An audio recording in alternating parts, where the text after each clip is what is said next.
수험생 여러분 안녕하세요. 대산전기학원 강규대 강사입니다.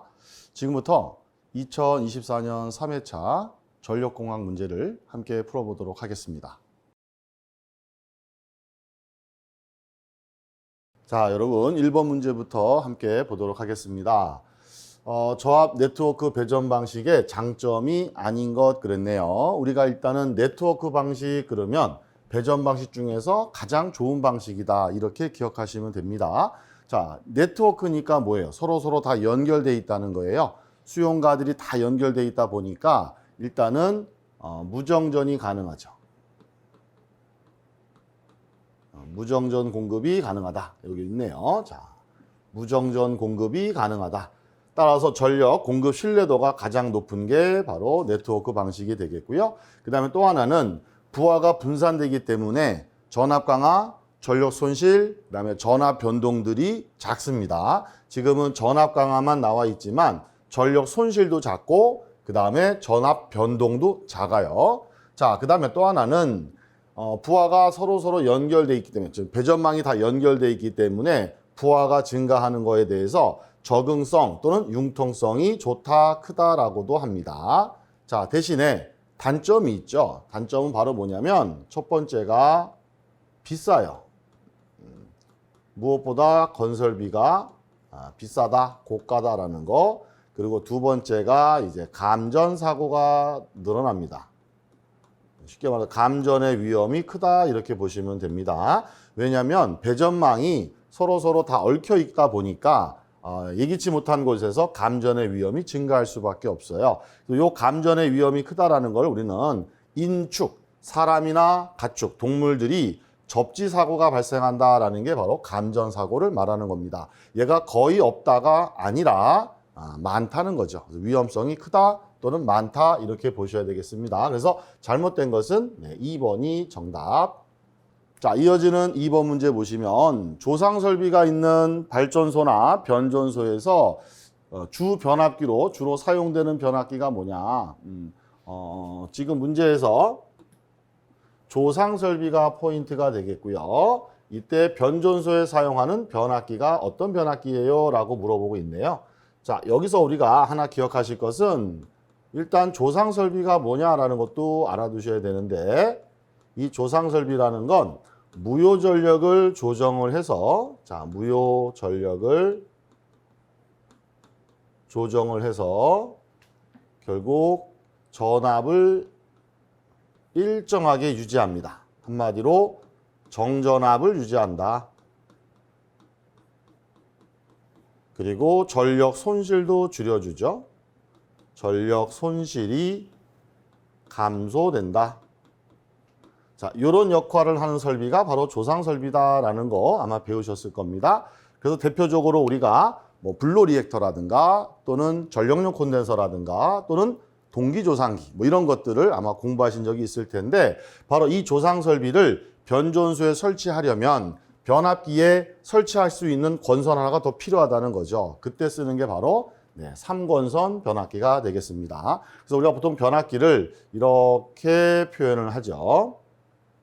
그럼 일반적인 변압기는 우리가 이렇게 1차와 2차만 연결되어 있죠. 여기가 1차, 여기가 2차 이렇게 해서 송전단에서 수전단으로 전력만 전송하게 되는데 3건선 변압기라는 것은 여기에 3차 건선이 하나 더 있다라는 거고 이 3차 건선 여기다가 바로 조상 설비를 연결하겠습니다. 그 얘기죠. 그래서 이렇게 사용하는 변압기를 3건선 변압기라고 부르고요. 또 하나 기억하실 것은 시험 문제에 우리가 사용하는 3건선 변압기의 결선이 어떻게 됩니까? 라고 물어볼 수도 있습니다. 그러면 1차가 Y결선, 2차도 Y결선, 3차가 델타 결선 이렇게 기억하시면 돼요.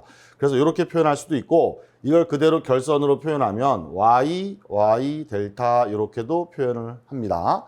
자, 그럼 우리는 이런 문제도 또 유추해 볼 수 있겠죠? 만약에 출제자가 조상 설비가 연결되어 있는 건선은 몇 차냐 이렇게 물어볼 수 있습니다. 그러면 3건선 변압기에서 조상 설비는 3차 측에 연결됩니다. 또는 델타 측에 연결됩니다. 이렇게 기억해 주시면 좋겠네요. 자, 넘어가서 3번. 송전선에 코로나가 발생하면 전선이 부식됩니다. 이런 얘기 많이 들어보셨죠? 자, 코로나가 발생하게 되면 공기의 절연이 파괴가 되죠. 그 공기가 파괴되면서 대량의 오존이 발생하게 됩니다. 이 오존이 바로 공기 중에 수분을 만나면서 산성이 되죠. 그러면서 전선을 부식시키게 된다라는 거 기억해 주시고, 관용도 기출문제 보면은 오존 이렇게 한글로 나올 수도 있지만 얘가 O3라고 나올 수도 있습니다. 같이 기억해 주시기 바라요. 자, 4번. 송전선로에 충전 전류가 흐르면 수전단 전압이 송전단 전압보다 높아지는 현상, 그리고 이 현상의 발생 원인으로 가장 옳은 게 뭐냐 이렇게 물어보고 있어요. 이거는 우리가 전력계통에서 아주 중요하게 많이 다뤘던 거죠. 여기 발전소가 있고 여기 수용가가 있습니다.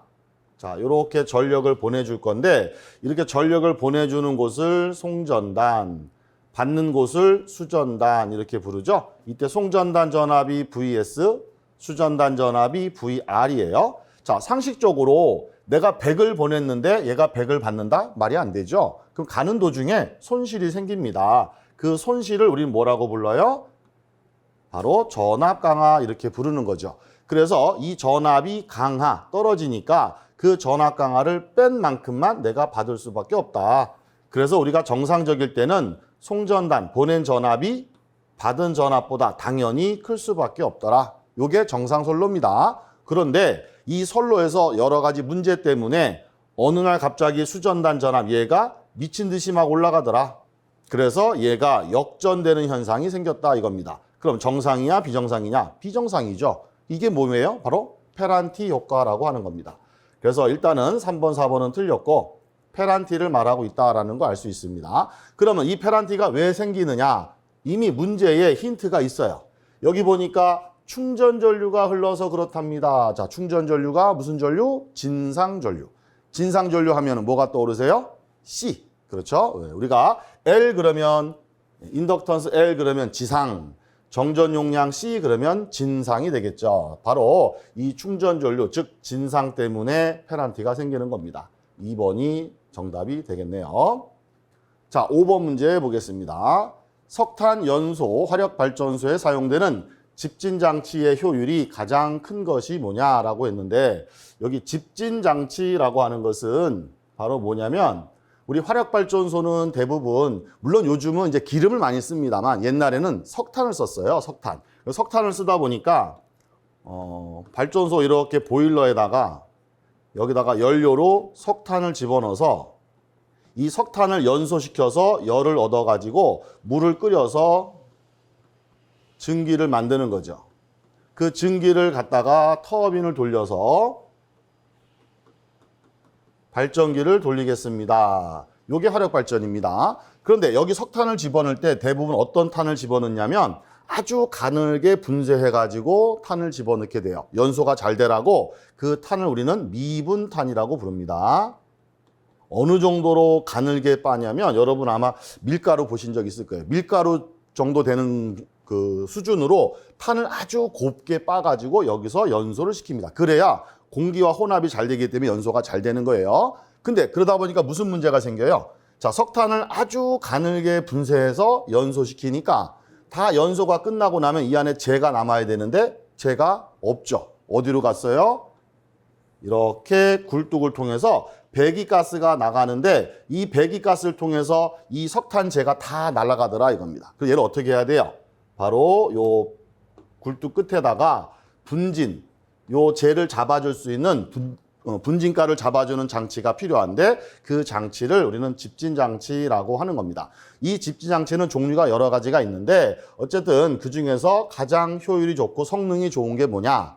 이건 답만 보셔야 되는데 전기식 집진장치라는 게 가장 효과가 좋다라고 보시면 되겠고요. 이 전기식 집진장치의 대표적인 집진기가 바로 코트렐 집진기라고 하는 겁니다. 그래서 시험 문제에서는 코트렐 집진기 이렇게도 나올 수 있어요. 코트렐 집진기 또는 집진장치라고 참고로 알아두시면 되겠습니다. 자, 6번. 전력용 퓨즈에 대해서 설명한 것 중에서 틀린 겁니다. 우리 차단기 대신해서 간단하게 쓸 수 있는 게 바로 퓨즈죠. 줄여서는 전력 퓨즈 또는 파워 퓨즈라고 부릅니다. 자, 얘가 차단기를 대신해서 쓰는 이유가 뭐예요? 일단은 싸요. 가격이 싸고요. 그리고 간단합니다. 그 다음에 무엇보다 성능이 굉장히 좋죠. 차단 용량이 대단히 크다라는 장점을 가지고 있어요. 벌써 제가 세 가지 말씀드렸죠. 그러면 해당되지 않는 거 1번이 되겠습니다. 7번. 피래기 제한 전압이란 여러분 피래기 공부하시면서 필수적으로 두 가지 외우셔야 됩니다. 자, 피래기를 우리는 LA라고 부르죠. 첫 번째 제한 전압,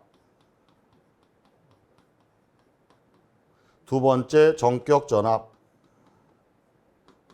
자, 피래기 제한 전압, 전격 전압 돌아가면서 번갈아 가면서 출제 잘 됩니다. 자, 이때 우리가 긴 말을 다 외우기는 어렵죠. 자, 포인트만 기억하시면 됩니다. 제한 전압이란 피래기를 통해서 충격파 전류가 흐를 때, 즉 낙뢰가 빠져나갈 때, 충격파 전류가 흐를 때 어쩌고 저쩌고 하면서 전압을 물어본다. 제한 전압. 자, 전격 전압 그러면 속류를 차단할 수 있는 상용주파 교류의 교류 전압의 최고치 뭐 이렇게 배우셨을 건데요. 어쨌든 요 포인트만 기억하시면 돼요. 그럼 지금은 제한 전압 물어봤으니까 충격파 전류가 흐르고 있을 때 피래기의 단자 전압이죠. 그럼 충격파 전류가 흐른다라는 말 들어있는 3번이 정답 되겠고요. 참고로 여기 속류를 차단할 수 있는 최대 전압, 요거는 바로 전격 전압이 되는 겁니다. 두 가지 기억해 주세요. 8번. 자, 배전선로에서 부하의 급전이나 정전할 때 조작 방법으로 옳은 거를 물어봤네요. 지금 왼쪽이 전원측이고 여기 DS 달로기가 있고요. 차단기가 있습니다. 이때 우리가 달로기와 차단기를 만질 때는 반드시 지켜야 되는 사항이 있습니다. 자, 이거는 억지로 외우지 마시고 한 가지만 꼭 기억하시면 돼요. 자, 달로기는 개폐기입니다. 아크를 끌 수 있는 소호 능력을 갖고 있지 않죠. 차단기는 아크를 끌 수 있는 소호 능력이 대단히 우수합니다. 자, 이것만 명심하시면 돼요. 그러면 아크가 발생하는 아크가 발생했을 때 그 아크를 끄는 능력이 얘는 없고 얘는 있다는 겁니다. 그럼 아크가 언제 생기느냐? 전류가 흐를 때 아크가 생겨요. 자, 그렇다면 달로기는 아크를 끌 수 없다는 얘기는 전류가 흐르는 상태에서 얘를 만지면 안 된다는 뜻이에요. 그럼 반드시 전류가 흐를 때는 누굴 만져야 된다?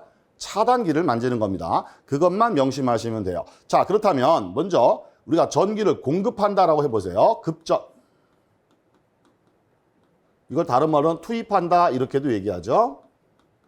그럼 지금 전기를 공급하겠다는 얘기는 얘랑 끊어져 있는 상태다 이렇게 보시면 됩니다. 그럼 투입할 건데 누구를 먼저 투입할 거냐 고민하다가 그냥 아무거나 만진다고 되는 게 아니고요. 예를 들어서 내가 차단기를 먼저 투입시켰다고 해봅시다. 그럼 여기가 연결된 상태에서 나중에 달로기를 투입하는 순간 얘가 투입되는 순간 전류가 확 들어가겠죠. 그럼 여기서 뭐가 생겨요? 아크가 생긴다 이거야. 근데 얘는 아크를 끌 수 없다 그랬죠. 따라서 달로기를 닫기 전에 이미 벌써 차단기가 닫혀 있으면 얘는 절대 만질 수가 없다라는 겁니다. 그럼 어떻게 해야 돼요? 차단기가 끊어진 상태에서 달로기를 먼저 투입을 시켜야죠.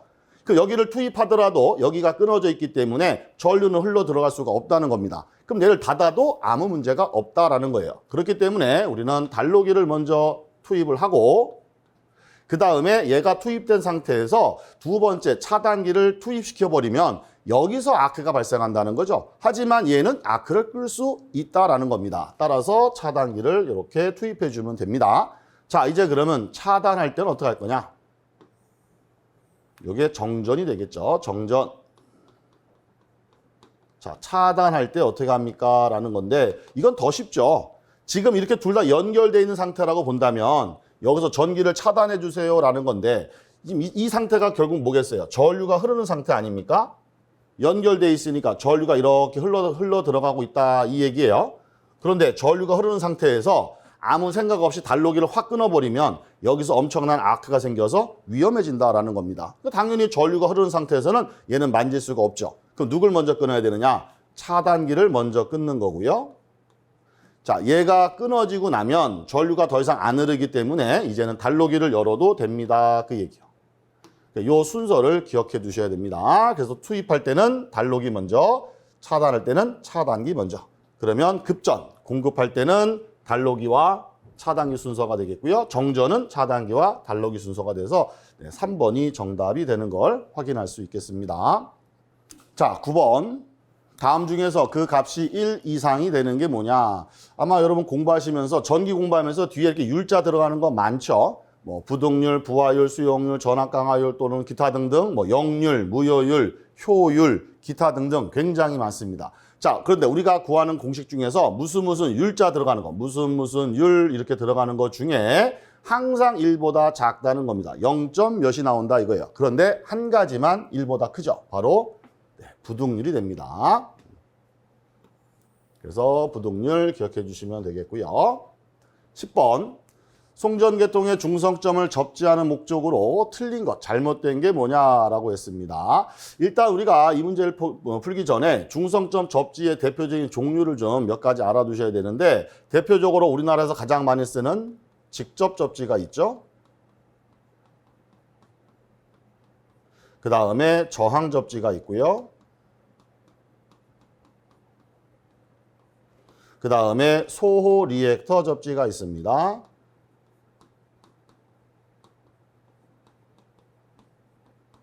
그리고 물론 비접지도 있죠. 자, 이 네 가지가 대표적인 중성점 접지가 됩니다. 물론 이 중에서 현재 우리나라 전력계통에서 주로 쓰는 건 직접 접지를 주로 사용하고 있습니다만 어쨌거나 얘네들 특징. 첫 번째 직접 접지는 지락이 발생하면 지락 사고 시에 전위가 상승하는 걸 막는 거죠. 자, 전압이 비정상적으로 올라가는 걸 막아주는 게 직접 접지입니다. 그러면 소호 리액터 접지는 뭐냐? 소호라는 말이 뭐죠? 아크를 없앤다, 소호시킨다, 소멸시킨다 뭐 이런 얘기입니다. 바로 지락 사고 시에 지락 전류로 인해서 발생하는 아크를 요 리액터를 통해서 사라지게 만든다. 이게 바로 소호 리액터 접지가 되는 겁니다. 그 다음에 이 직접 접지를 하게 되면 또 하나 장점은 지락 전류가 굉장히 크게 흐르다 보니까 계전기가 감지하기가 편합니다. 그래서 보호 계전기가 동작이 쉽다라는 장점도 가지고 있죠. 자, 그 내용들을 정리해 보시면 1번에 지락 고장 시 대지 전위가 상승하는 걸 억제를 해서 자, 전위 상승이 바로 전압 상승이니까 전압이 상승하는 걸 막아서 절연을 줄여주겠다. 이게 직접 접지의 장점 또는 특징이 되는 겁니다. 두 번째는 소호 리액터 접지를 하게 되면 지락이 발생하더라도 아크를 빨리 없애줍니다. 이렇게 아크를 소멸한다라는 걸 줄여서 우리가 소호라고 부른다 이거죠. 역시 맞는 겁니다. 자, 4번에 보시면 지락이 발생했을 때 계전기가 제대로 잘 동작할 수 있도록 접지를 합니다. 역시 맞는 얘기가 되겠죠. 그러면 해당되지 않는 건 바로 3번이 되겠습니다. 자, 차단 용량하고 접지하고는 관련이 없습니다. 11번. 전력계통의 주파수가 기준치보다 증가하는 경우 어떻게 해야 됩니까? 라고 물어보고 있습니다. 자, 참고로 두 가지 알아두셔야 되죠. 우리 PF 컨트롤,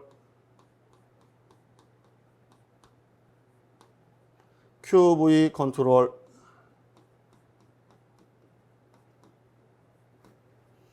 자, 이때 F가 주파수라는 거, V가 전압이라는 건 뭐 잘 알고 계실 거고요. 자, P가 뭡니까? 얘가 유효 전력이고요. Q는 바로 무효 전력이 되겠죠. 그럼 이게 무슨 말일까요? 주파수는 유효 전력으로 컨트롤합시다 그 얘기고요. 전압은 무효 전력을 이용해서 컨트롤 또는 제어를 하겠다 이렇게 이해하시면 돼요. 그래서 이걸 우리는 줄여서 PF 컨트롤, QV 컨트롤 이렇게 말하고 있는 겁니다. 자, 그렇다면 지금 주파수가 문제가 됐다는 거 아닙니까? 그럼 주파수를 조절하려고 합니다. 그러면 무슨 전력? 유효 전력을 조정해야 됩니다. 지금 여기서는 발전 출력이라고 말하고 있지만 단위만 보시면 킬로와트가 유효죠. 킬로바가 무효고 그러면 당연히 지금 주파수를 컨트롤할 거니까 킬로와트라는 유효 전력을 조절해야 되기 때문에 무효는 답이 될 수가 없습니다. 그럼 일단 여기까지만 알아도 1번, 2번 중에 찍으시면 됩니다. 확률은 50%죠. 자, 이제 그러면 발전기 출력, 즉 킬로와트 값을 증가시킬 거냐, 감소시킬 거냐 이것만 결정하시면 되는데 아주 간단합니다. 자, 주파수라는 게 우리나라 주파수가 왜 60Hz일까요? 발전기가 1초에 60바퀴 돌아서 그래요. 즉 발전기의 회전 속도가 주파수를 결정합니다. 그러면 지금 주파수가 기준값보다 증가하고 있다는 얘기는 발전기의 속도가 지금 과도하게 빨라지고 있다는 얘기예요. 그럼 뭘 해야 될까요? 속도를 진정시켜야 되겠죠. 바로 감소시켜야 되겠습니다. 바로 발전기 속도, 회전수만 잘 연상하셔도 내가 높일 건지 감소시킬 건지 금방 아실 수 있어요. 그럼 반대로 주파수가 만약에 감소하고 있어요. 그 얘기는 뭐겠어요? 발전기 속도가 느려졌구나. 그러면 출력을 높여야 되겠네요. 그래서 그 부분만 잘 연상하시면 되겠습니다. 12번 66kV에 60Hz 삼상 3선식 선로에 중성점을 소호 리액터로 접지를 해서 완전 공진 상태가 됐을 때 이때 중성점에 흐르는 전류는 얼마가 되겠느냐. 단 소호 리액터를 포함한 영상 회로의 등가 저항이 200이고요.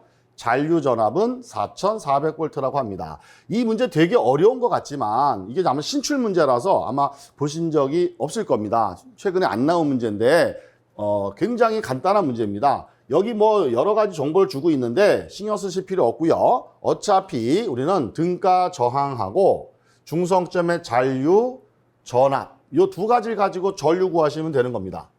문제에서 전류 물어봤죠? 전류 구하세요 이거니까 전류는 저항분의 전압이 되겠네요. 따라서 결국 저항은 200, 전압은 4400이 돼서 계산하면 22A 나오겠죠? 2번이 정답 되겠습니다.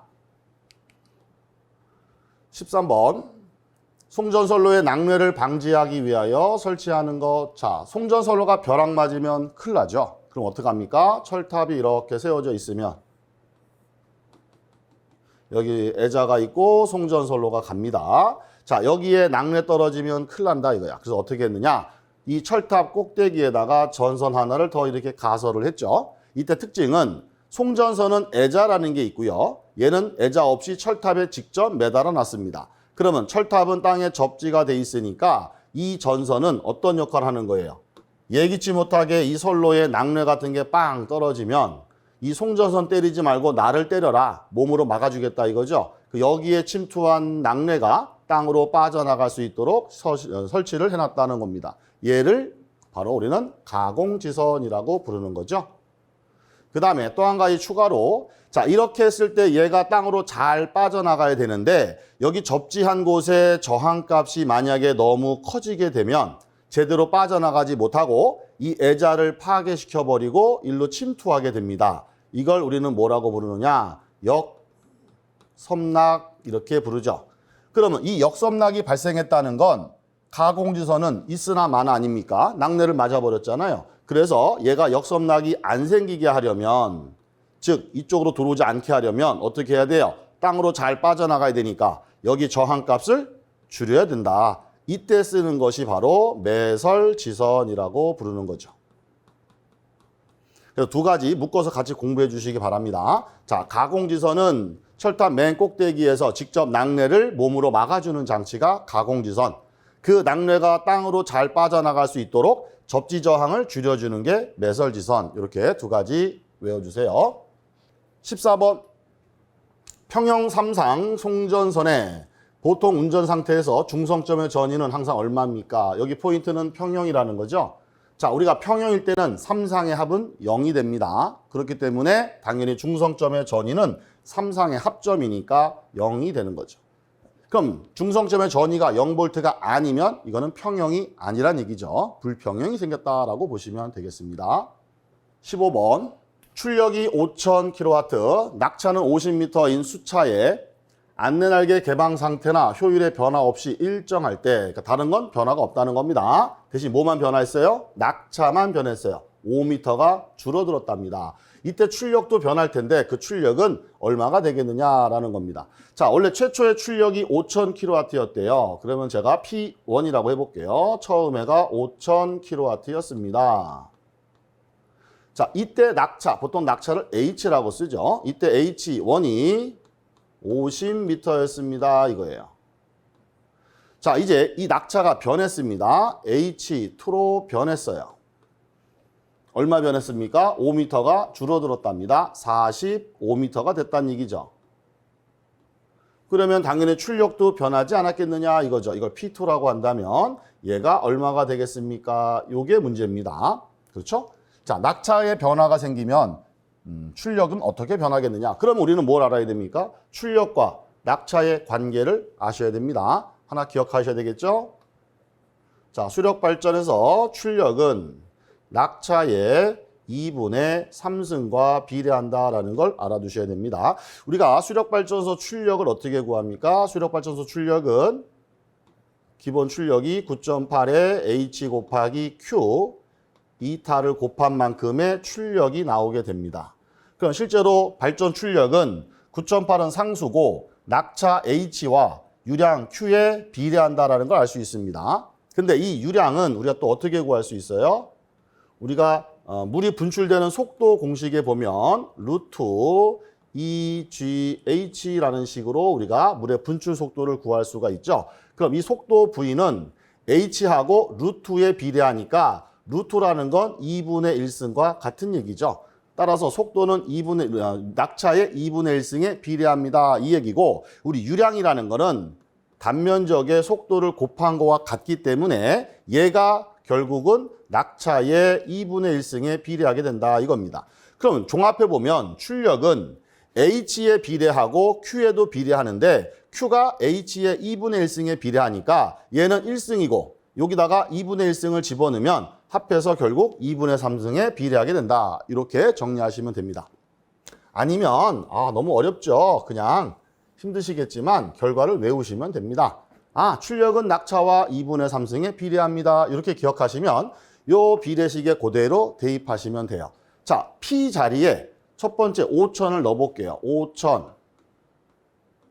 땡땡 H 자리에 50m 넣어봅시다. 50m에 2분의 3승이었다 이 얘기죠. 그렇다면 자, 두 번째 바뀌었습니다. 얼마인지 몰라요. P2라고 가정해보고요. 땡땡 이번엔 낙차가 45m니까 45m에 똑같이 2분의 3승 요 관계가 되겠죠.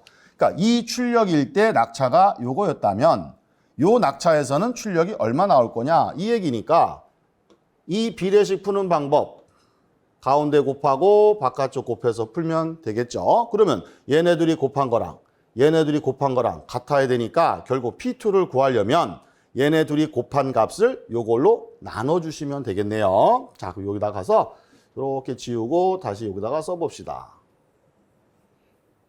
결론은 자 P2 구하세요 라고 하면 P2는 이렇게 바깥쪽 곱한 거 자 5,000 곱하기 45m에 대해서 2분의 3승 나누기 자 요걸로 나눠주면 되는 거죠.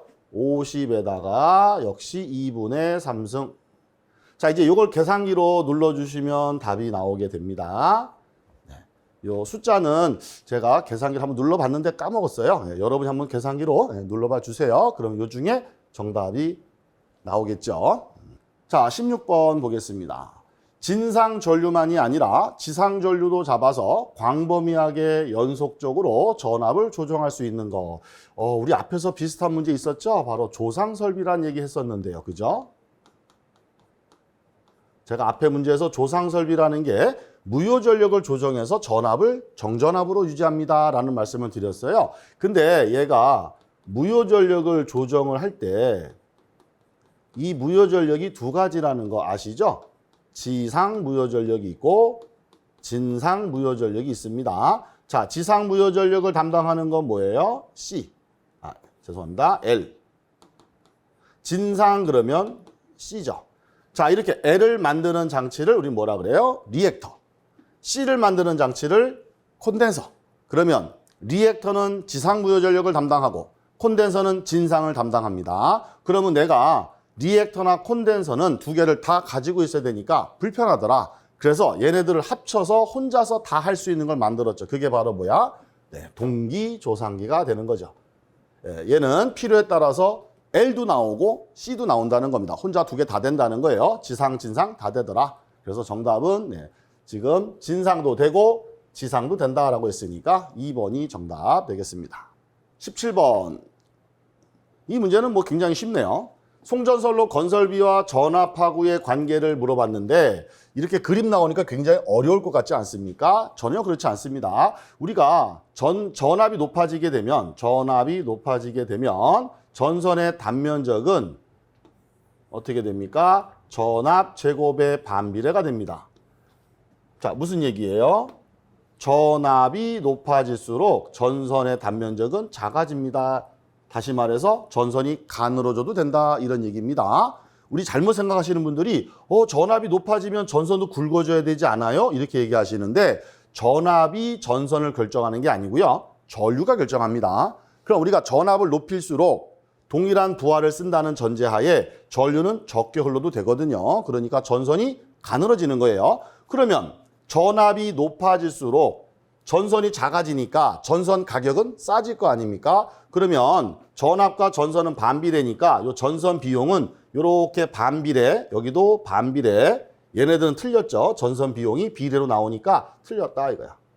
일단 반비례 나오는 것만 찾으면 1번 아니면 3번입니다. 자, 그런데 문제는 뭐예요? 전압이 높아지면 전선 값은 작아지겠지만 절연이 파괴될 수가 있어요. 위험하죠. 그러니까 절연 비용이 높아져야 되고 애자 같은 걸 많이 달아야 되고 애자가 많이 달리니까 철탑도 더 높아져야 된다는 거죠. 그래서 한마디로 절연에 들어간 비용, 절연에 들어가는 비용이 늘어날 수밖에 없습니다. 바로 애자 비용 같은 게 늘어난다는 거예요. 그러면 1번처럼 전압이 높아질수록 얘가 이렇게 증가할수록 전선 비용은 감소되지만 애자에 들어가는 비용은 증가할 수밖에 없더라. 1번이 정답이 되겠죠.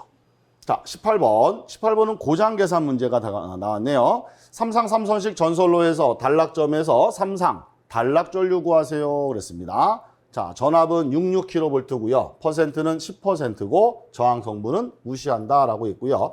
이 도면에 보면 지금 여기가 전원이고 여기서 단락이 났는데 이 용량이 지금 10,000kVA짜리랍니다. 이게 지금 전격 용량이 되는 거죠. 그러면 우리는 단락전류 구하는 공식을 아셔야겠죠? 자, 단락전류는 퍼센트법으로 구하시면 퍼센트 Z분의 100에다가 전격 전류를 곱하시면 됩니다. 근데 문제 어디를 봐도 전격 전류를 안 줬죠? 그럼 이 전격 전류가 안 나오면 우리는 어떻게 계산합니다? 퍼센트 Z분의 100 곱하기 루트 3배의 전격 전압에다가 전격 용량을 올려놓으시면 되는 거죠. 요게 전류가 되겠습니다. 요게 전류가 되는 거죠. 자, 이제 그러면 대입하면 끝납니다. 퍼센트 임피던스는 10% 100 곱하기 여기 용량은 10,000k입니다. 10,000 나누기 루트 3배에다가 전압이 지금 66kV라고 줬죠. 그러면 66 이렇게 넣으면 되겠네요. 그렇죠? 여기가 10,000k니까 얘도 킬로로 넣으면 됩니다. 자, 이렇게 해서 이걸 계산기로 쭉 누르시면 정답이 나오게 될 겁니다. 아마 이게 2번인가 이렇게 나왔던 것 같아요. 875 정도 나왔던 것 같습니다. 여러분이 한번 계산기 눌러봐 주시기 바라고요. 19번. 송전선의 복도체를 사용하는 주된 목적, 이런 건 점수 주는 거죠. 우리 복도체 그러면 딱 떠오르는 게 뭡니까? 바로 코로나 방지죠. 코로나 방지 이렇게 기억하시면 되겠습니다. 20번. 66kV, 60Hz. 자, 66kV 전압이죠. V가 66kV. 60Hz 주파수죠. 주파수가 60.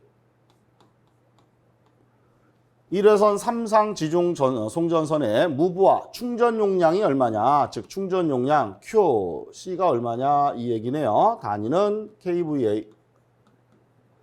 자, 이때 송전선의 길이가 7km고요. 한 선당 정전 용량은 0.4랍니다. 정전 용량 C가 0.4 마이크로 패럿 퍼 킬로미터죠. 무슨 말이에요? 1km에 이만큼 있어요. 그런데 몇 킬로입니까? 선로 길이가 7km가 있습니다. 그러면 전체 정전 용량은 얼마라는 거예요? 1km에 요만큼인데 7km니까 둘이 곱해야 되겠죠. 이게 C값이 되는 겁니다. 자, 이제 여기서 우리는 충전 용량 구해야 되니까 충전 용량 공식을 아셔야겠네요. 자, 기본적으로 3상 3배에다가 오메가 C 전압 2의 제곱이죠. 자, 여기까지는 볼트 암페어입니다. 이걸 킬로로 바꾸려면 공세개 지워야죠. 10의 마이너스 3승, 요게 공식입니다. 근데 여기서 조심하실 것은 여기 들어있는 E라는 게 뭐예요? 바로 대지전압이 되겠습니다. 그럼 이 대지전압은 여기 나와 있는 선간전압을 루트 3으로 나눠주셔야 이게 대지전압이 됩니다. 라는 거를 알고 계셔야겠죠. 자, 이제 그러면 대입을 해봅시다. 3배에 오메가는 2파이 F, F는 60Hz라고 나와 있고요. 자, 정전 용량 C가 0.4 마이크로입니다. 0.4 마이크로면 10의 마이너스 6승. 요게 1kg 값이니까 전체 7kg 곱하셔야 전체 C 값이 된다 그랬죠. 곱하기. 자, 2의 제곱인데 2는 요거죠.